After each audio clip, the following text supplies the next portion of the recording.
The story doesn't begin with Hiroshima. It begins 4 years earlier, December 7th, 1941, Pearl Harbor. Japan launches a surprise attack on the U.S. naval base in Hawaii. Over 2,400 Americans are killed. Battleships sink. Planes explode. A nation wakes up to war. The next day, President Franklin D. Roosevelt declares, "A date which will live in infamy." And just like that, the United States is thrust into World War II. While the war rages in Europe and the Pacific, a secret is forming. Deep in the deserts of New Mexico and the labs of Los Alamos, the United States begins its most ambitious and terrifying project, the Manhattan Project. Headed by physicist J. Robert Oppenheimer and funded with billions of dollars, this scientific team is racing to do one thing: build an atomic bomb before Nazi Germany does. With scientists like Enrico Fermi, Leo Szilard, and Niels Bohr, the brightest minds of the 20th century gather to unlock the atom. Oppenheimer later says, quoting the Bhagavad Gita, "Now I am become death, the destroyer of worlds." By 1945, Germany has surrendered. Hitler is dead. Europe is in ruins. But Japan? Japan is fighting to the bitter end. Even as US bombers turn Tokyo into ashes, even as cities fall one by one, the Japanese military and Emperor Hirohito refuse to surrender. The planned US invasion of Japan, called Operation Downfall, would likely kill millions of Japanese and cost hundreds of thousands of American lives. President Truman, now in command after Roosevelt's death, is faced with a brutal choice: invade or drop the bomb. But where? The Target Committee chooses 4 cities: Hiroshima, Nagasaki, Kokura, and Niigata. These cities are chosen not because they are the most militarily important, but because they are relatively untouched. The US wants to see the full impact of the bomb. Hiroshima is a city of 350,000. A military hub, yes, but also full of civilians. Children, mothers, teachers. And so, on August 6th, the mission is set. At 8:15 a.m., the B-29 bomber Enola Gay releases its payload, a 9,700-pound uranium bomb nicknamed Little Boy. It detonates 1,900 feet above the ground. The temperature at the center of the blast? 7,000 degrees Fahrenheit. The city is engulfed in fire.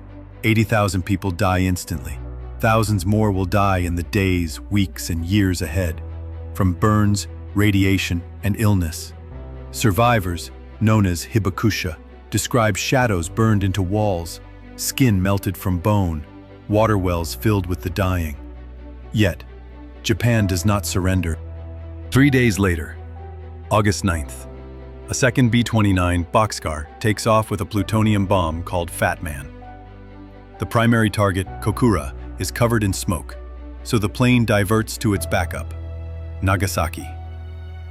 At 11:02 a.m., the second atomic bomb is dropped. 40,000 people die instantly.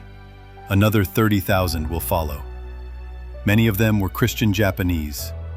Nagasaki had one of Japan's largest Christian communities. On August 15th, Emperor Hirohito speaks to his people. For the first time in history, the Japanese people hear the emperor's voice. He announces Japan's unconditional surrender. World War II is over. In the US, people dance in the streets. In Japan, the cities lie in ruins. The full horror of the bombings is hidden from the world for years. Censored photos, controlled media. But the silence doesn't last forever. Here's where the story turns controversial. Was it necessary? Some argue, yes. It saved millions of lives. Japan would never have surrendered otherwise. The bombs ended the war. Others argue, Japan was already on the verge of surrender. The Soviet Union had just declared war on Japan. The bombs weren't military, they were political. A warning to Stalin, a display of American power. Even military leaders like Eisenhower and Admiral Leahy opposed the bombings. To this day, the debate rages on. Many of the Manhattan Project scientists regretted their creation. After Hiroshima, Oppenheimer reportedly told President Truman, "Mr. President, I feel I have blood on my hands." Truman, uncomfortable, called him a crybaby scientist. But Oppenheimer wasn't alone. Some scientists had tried to send petitions. Others quit. Many fell into depression.